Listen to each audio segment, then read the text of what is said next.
Hello, everybody.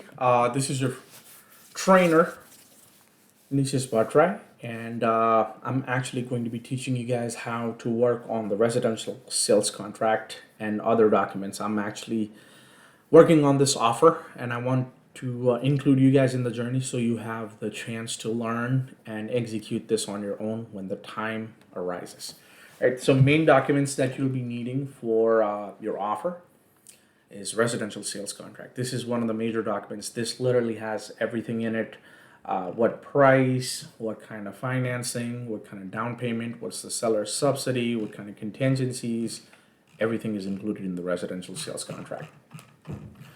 Any other documents that is going to be added, that you are going to be sending to the listing agent is going to be an addendum to the residential sales contract. So basically, my clients looked at the property, they liked it.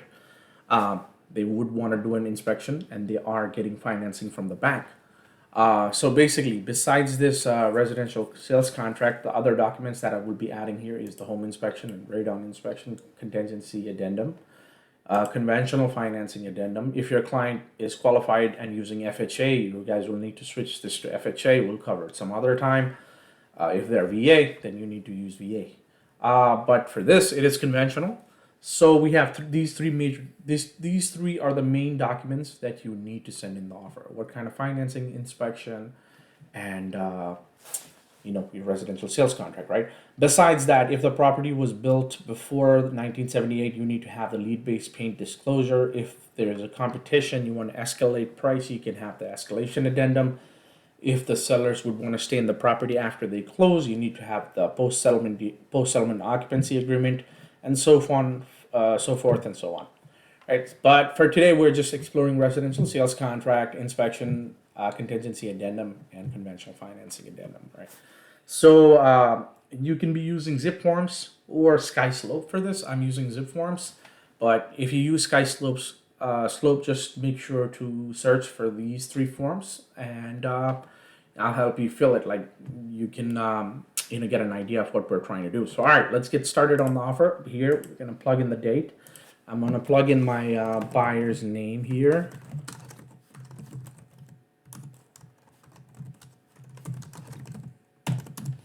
Right, and on the second line you have the respective brokerages: seller's brokerage, buyer's brokerage, and then you have your information here already filled out. The tax ID, the condo association, the county, the zip code, and everything. Now, the main thing is sales price.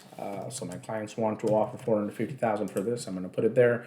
Down payment, they're going to be offering 15% down, so I put in 15% here. You can put it in numbers, but if there were a possibility of counter offer, it would be much more cleaner to just scratch out the percentage.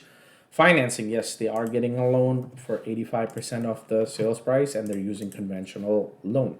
So with that being filled, we can skip the second trust, we can skip the seller held trust because none of those apply.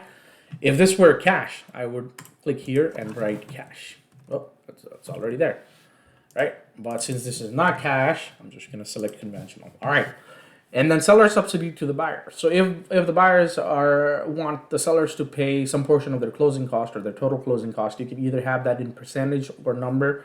For this one, I feel comfortable putting number in here. So my buyers want $10,000. My buyers want the sellers to pay 10 grand in closing costs. And this seller payments towards buyer's broker compensation. This is your commission. What kind of commission you want from this deal? 9 out of 10 times you can talk to the agent, ask them what the commission is going to be, but I just put 2.5% because that's my standard commission fee. If the commission is less, then you will expect a counter here. But with the recent lawsuits and whatnot, you have this ability to negotiate your commission here. You can put 3% if you want to, but the sellers have to accept it. 2.5 normally basic norm of Northern Virginia, so I'm just going to leave it at 2.5% for now. Is this contract contingent on financing? Yes, it is. Is this a contract contingent upon appraisal? Yes, it is. Will the sellers allow appraiser access? Yes, they will allow. Is the buyer buying this as a primary residence? Yes, buyer is buying this as a primary residence. Now, this paragraph here talks about the earnest money deposit. So basically, what kind of deposit the buyer is willing to bring. Since this is a bargain offer, I'm gonna go ahead and put the deposit. I usually recommend the deposit be 1.5 to 2% of the sales price just to make your offer stronger. But here I'm just gonna put 5,000 because this is a bargain offer. They don't have any other offers in hand, and we don't want to put a whole lot deposit in case things go sideways. But this has to be something that you have to talk to the buyers and see what they're comfortable with. Now, pro tip: uh, the higher the EMD, the higher the chances that you might secure the property in case of a multiple offer situation where all of their terms are similar, because they'll look at your deposit amount and they'll say, this guy is serious. If I put in 50,000 here instead of 5, the sellers are going to look at it and say, wow, they're ready to go. They can put 50K in escrow by 5 days. So this is one of the tools. Use it as a bargaining tool. Now, buyer has delivered or will deliver. My buyer hasn't delivered the EMD. The EMD is only delivered after the contract, so I will put will deliver, and I'll put 5 business days. If it's a competitive scenario, you can put in 3 days, 2 days, what you like. For settlement date, again, this is between you, buyer, and the seller. If it's a multiple offer situation, you want to close quicker, but since this is not, but I do want to get this contract, get these buyers situated, I will go ahead and put 30 days, which is March 5th. Then title company, our favorite title company, JDM Title, is always my go-to title company because they're incredibly easy to work with. They have super reasonable fees and they're very, very competitive. They've saved my butt a few times with things going sideways on the property legalities. On the on the next page, which is the fourth page, on point number A, you're going to add the listing agent's information here, her email, and then on this point B, you're going to add yours. And if you have an admin that works with you, which our admin is Mandy Pazuki, I'm going to add her email address in here. All right, for the listing agent's email address, you can always access the MLS, copy and paste it, and boom. All right, that's that.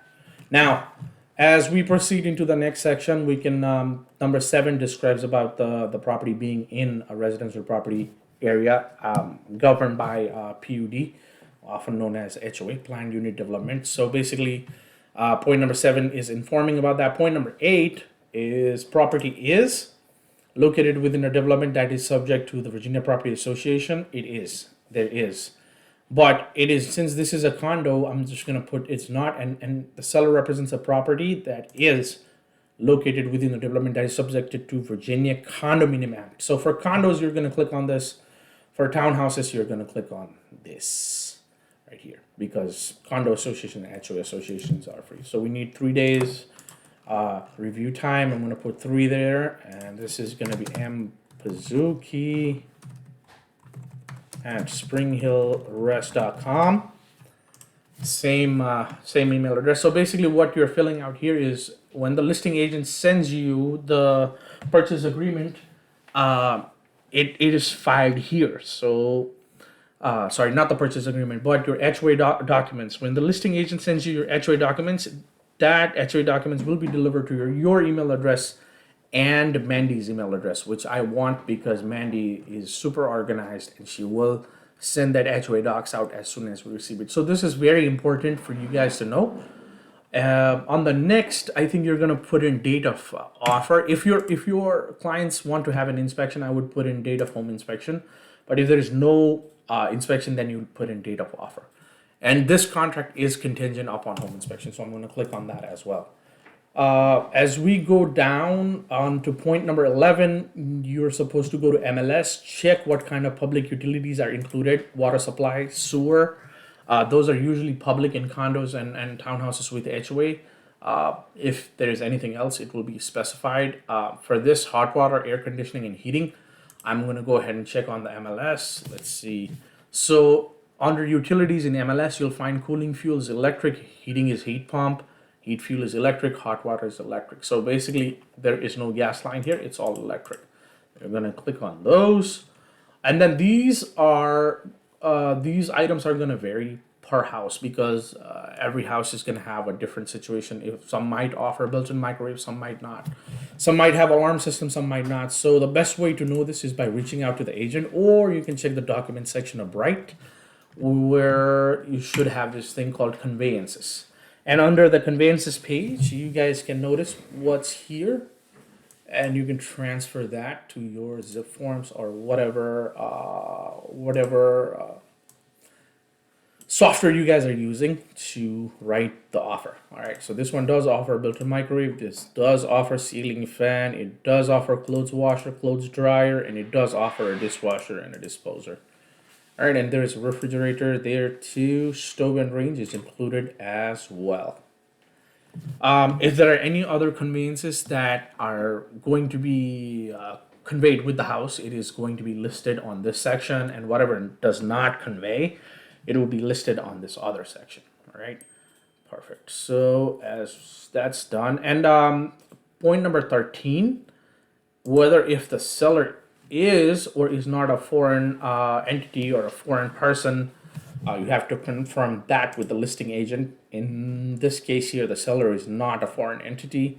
And we move on to point number 15. If the property were constructed, then, before 1978, then you need to have the lead-based paint disclosure. It were not, and buyer does waive the right to risk assessment. And then wood destroying insects for condos, I usually put in none because this is a condo on the third floor. I mean, if it were a townhouse, you probably want to put buyers at buyer expense because you want your buyers to pay for the inspection. Home warranty, I'm just going to put in no for now because this is a condo and the client said they don't want home warranty. But if the clients were to want the home warranty, then you could go with home warranty yes, buyer, or seller, whoever is paying for the home warranty, the amount for the home warranty, and the company that offers. Or you can put in buyer's choice to be decided. But in this case, there's no home warranty. So I'm just going to get rid of all this and click on no. All right. And then I want you guys to go through and read through every point. I know it's tedious work, but you can divide them into certain sections, but I do want you to be familiar with the contract completely. All right, now we come to the last page. I think this is the second last page, page number 10. And here you'll find the list of addendums that are to be included with this residential sales contract offer. So we are definitely including the home inspection addendum, and we are also including the conventional addendum and then residential property disclosure statement. We are including these three documents. If there was a escalation situation, you would include the escalation document, you'd click on it. If this was a VA financing, you could click on this. If it was FHA financing, then you would click on the FHA. If there was a post-settlement occupancy needed, you can select out documents. But whatever documents, the other two documents that we're going to put in here, those are going to be addendums to this offer.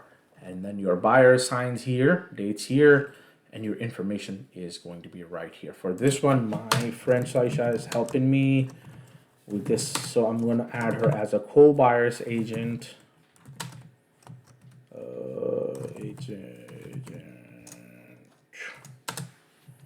All right, and that's right there. So that way we can have her name in the MLS as well. So once you figure out everything is correct, I would double check. And if your family member or somebody that you know is a real estate licensee who's buying the property, then you'll need to fill out this and then disclose that the family is, or the party that you're representing does hold an active or inactive license in the state of Virginia, and how the party's related to either buyer, seller, agent.